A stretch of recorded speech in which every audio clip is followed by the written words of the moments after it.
Hello, everyone, and welcome back to American Ultra Stock. The USMNT's first camp post Greg Berhalter is underway, and our first game under the new regime, kind of, because it's going to be Mikey Varas managing the team instead of Pochettino. It comes on Saturday in just 2 days. So today I'm here to give you a preview, some background info on the teams, a look into Canada's roster and what tactics they could play, my preferred starting lineup for the USMNT, and then finally, of course, the score prediction, how I think the game will go. Just one quick disclaimer before I start getting into the preview, because everyone was asking about it in the comments.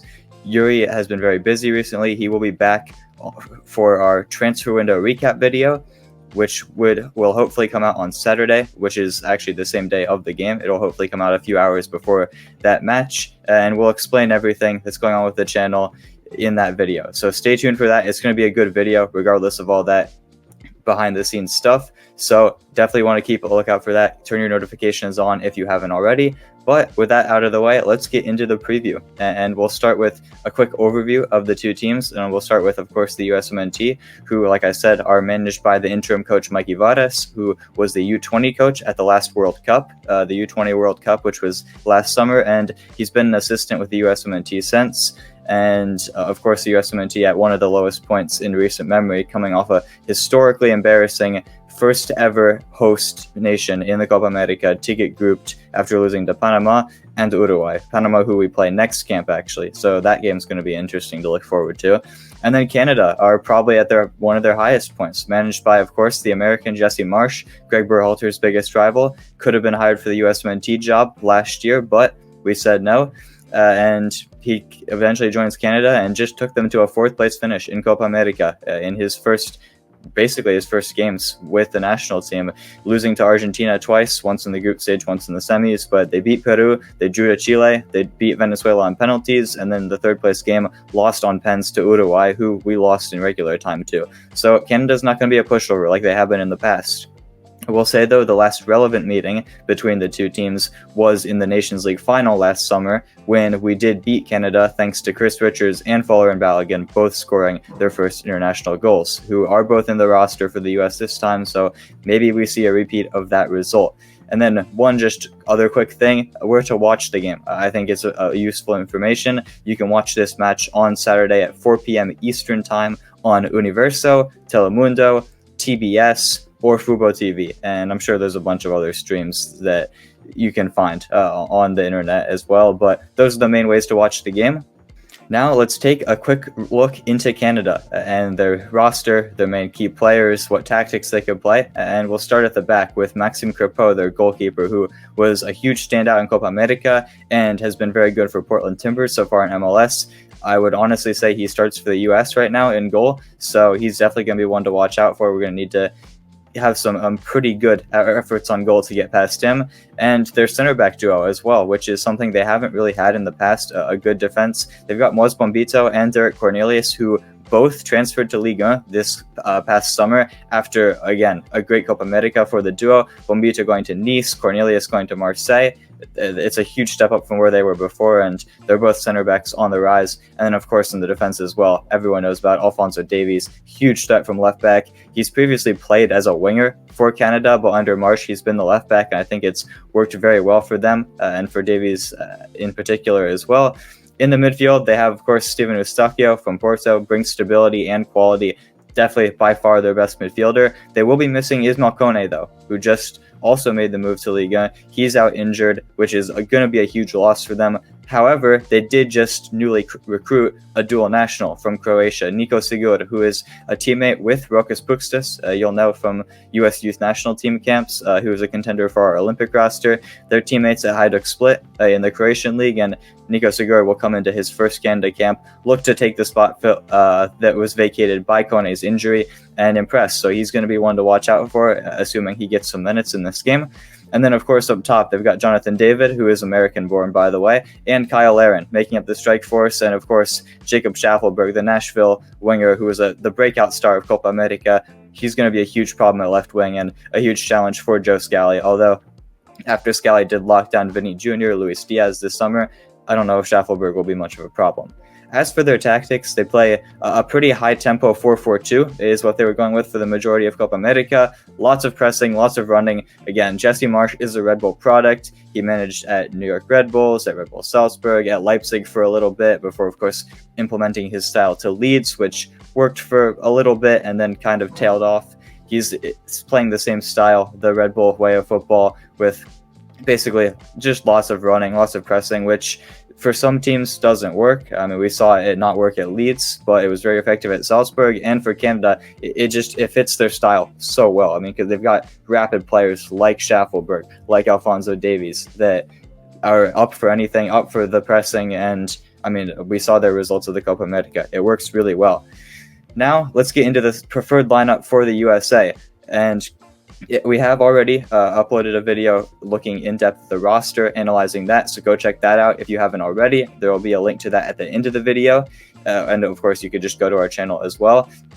There is one change from that, and I'm actually glad that I waited to record until this morning, because it just came out that Gio Reyna has left the camp with an injury. He got replaced by Cade Cowell, who of course is a very different type of player. You're replacing a 10 with a winger, which I think actually helps the composition of the roster, because our only true winger was really Pulisic, and then you had Haji Wright and Brendan Aronson in there, but realistically both of them have better positions elsewhere on the pitch. So having another true winger like Cowell is going to be nice. He's a big spark plug off the bench because he's just absolutely rapid and beats everyone for pace, and has been in very, very good form as well with Chivas and Liga MX, even won Liga MX Player of the Month to start the season. So very deserved call out for him. It's nice to see.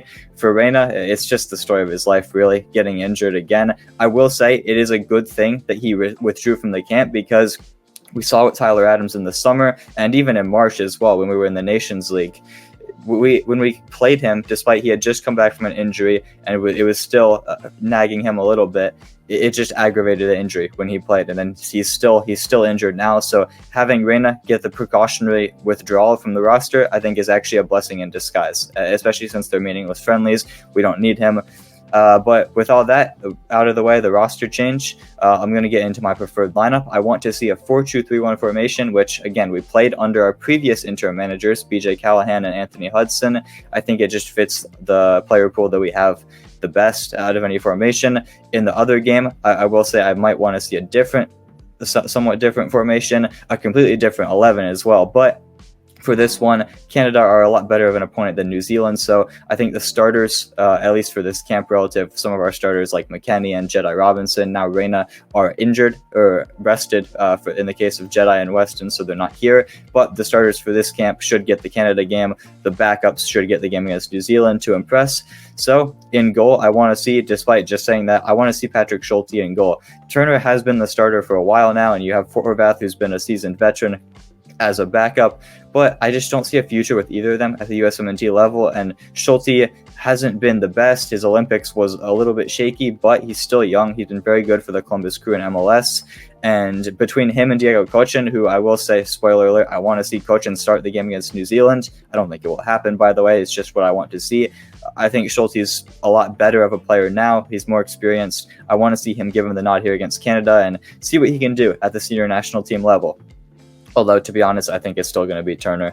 For the defense, I think the right back spot is pretty straightforward. Joe Scally needs to start here. He was our starter in Copa America, had a very good summer, one of the only players who can say that, and I think he should keep his spot here. Marlon Fossey is also on the roster. It'd be nice to see him maybe play against New Zealand, but for this one, Scally, who actually, I think it has to be said, did also start in place of the suspended Serginho Dest in the summer of 2023 when we played them in the Nations League, and did an excellent job locking down Alphonso Davies. So I think I have utmost faith in him that he can do it again. He should start it right back.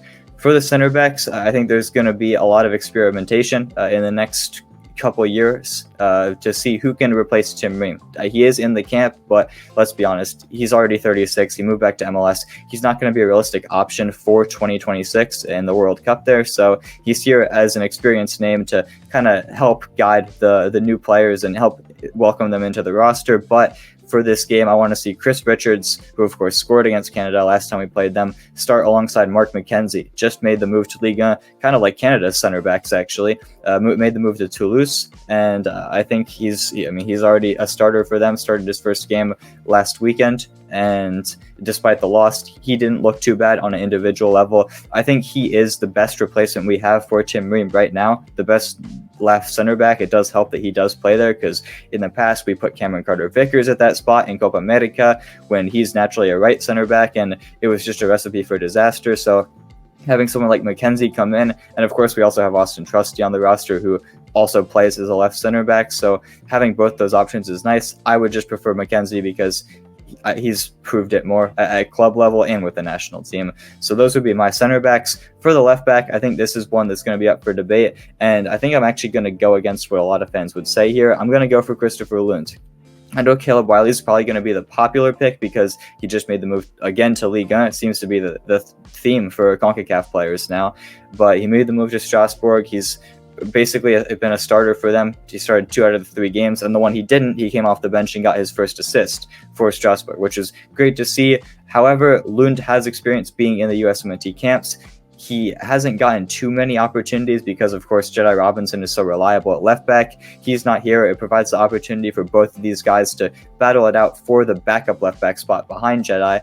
And I want to see Lund get the first start because I currently rate him better. While he could have a higher potential, I'm not sure. I'm still very high on Lund's potential, but I think right now as well, he's a better player. He's been in the camps in the past. It makes sense to start him in this game. Now moving on to the midfield, and for the 4-2-3-1, I want to play a double pivot. And if you look at the roster, I think the most 2 experienced and highest quality center mids we have here, or center mids, CDMs, whatever, is Johnny Cardoso from Real Betis, Yunus Musa for AC Milan. Neither of them start for their clubs right now, which is a little bit concerning, especially from Johnny's perspective, who is supposed to be one of their best players. I think he is one of the best players at Real Betis, but for some reason he's just not starting in the league for them, which is a concern, but it shouldn't impact his USMNT outlook, especially with Tyler Adams not here, Leonard Maloney not here, Tanner Tessman not here. Aiden Morris, it would be cool, I will say, to see him get an opportunity against Canada, since he actually was a dual national that chose the US over Canada, so having a little revenge game there, it could be an interesting storyline, but I think it's just safe to stick with Johnny and Musa. Although I will say Musa had a horrible Copa America playing in a similar position, so hopefully he can get out of that and rediscover his form for the national team. And then for the number 10 position, since Gio Reyna has now left the camp with an injury, although to be honest, I would have picked this player regardless, I want to see Malik Tillman finally get his chance to start for the USMNT.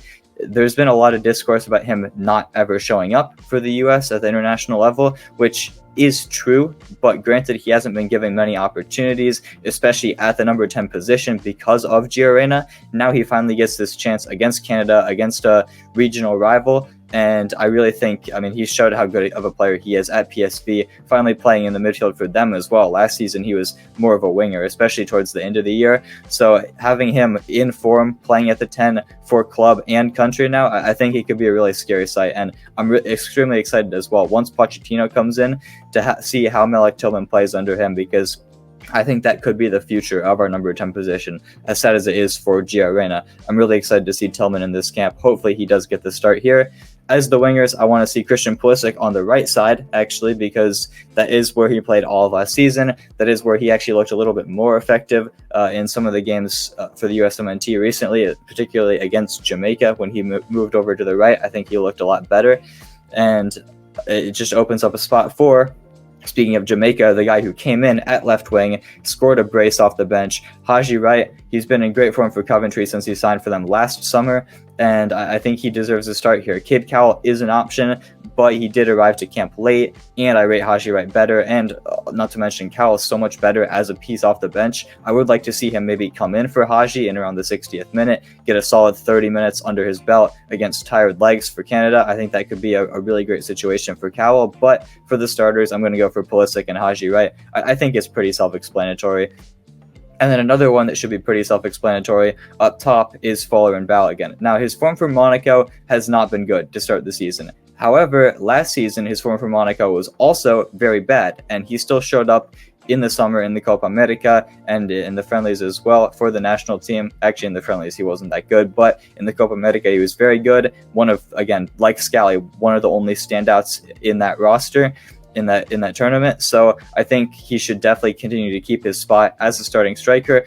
At the end of the day, if he continues scoring for the USMNT, I don't care what his club situation is. He could be a backup in MLS for all I care. As long as he's playing and scoring for the USMNT, that's really my main priority for Balogun. And like I said in the intro, he did score his first international goal for the US against Canada last summer in the Nations League final. Hopefully he can do it again and make the Canadians kind of his food, I guess, his preferred opponent. Kind of like Jesus Ferreira has the Caribbean islands, the tiny ones that he always scores against. Maybe Balogun can always score against Canada. I think it'd be nice to see that. Of course, we have Sargent and Pepe. They both should see minutes sometime in this camp, but I think we can leave that mainly for New Zealand. Now, with my preferred lineup for the US out of the way, I'm going to get to the most important part, the game prediction. I think this is a really tough one to call because I have no idea how well the guys are going to gel under Varas. I don't know who he's going to start. I don't know what system he's going to play even, because when he was with the U20s, he played kind of a 3-4-3. Now, I don't know if the current pool that we have necessarily suits that formation, but you really never know. He's never managed the USMNT before. There's so many question marks on what we're going to put out. And for Canada, there's less so because we've now seen them with a whole summer under Jesse Marsch. We know how they play. We know it's successful for them. So they could be a real threat in this game. That being said, even though it's a friendly, even though Canada have been the better of the two teams, it's at home. And I mean, come on, we're the USA. Anything less than a win here against Canada would be a disappointment. However, I am going to pick a 2-2 draw because, like I said, Canada have been so good under Marsch, and there's just too many question marks from our perspective. I don't know what players we're going to start. I don't know who's going to show up under Varas. I don't know how good of a motivator he is at this level, at the senior international level. I know at the U20 level, it's fine, but it's a whole different ball game here against Canada in the international game. So we're just going to have to see it. Let me know, guys, what are your score predictions for this game? Tell me in the comments, who do you want to see start? Because there's a lot of new faces in the camp. I suspect that there's going to be a couple different names from who I picked that some people want to see start. Maybe Aiden Morris gets a nod. Maybe Caleb Wiley gets a nod. Maybe a different goalkeeper gets a nod. Maybe you want to see Trusty over McKenzie. So many different options in this camp. I'm very excited to see how the boys do under Varas in this game and against New Zealand, which we will have a preview out for as well a couple of days before that game. So again, stay tuned for that and all the content around this camp and, of course, the transfer window recap. I'll keep plugging that until it happens. It's going to be one of the best videos on the channel, so you really don't want to miss that on Saturday. But with all that out of the way, have a great day, guys. Make sure to like and subscribe if you enjoy the content, and we'll see you next time.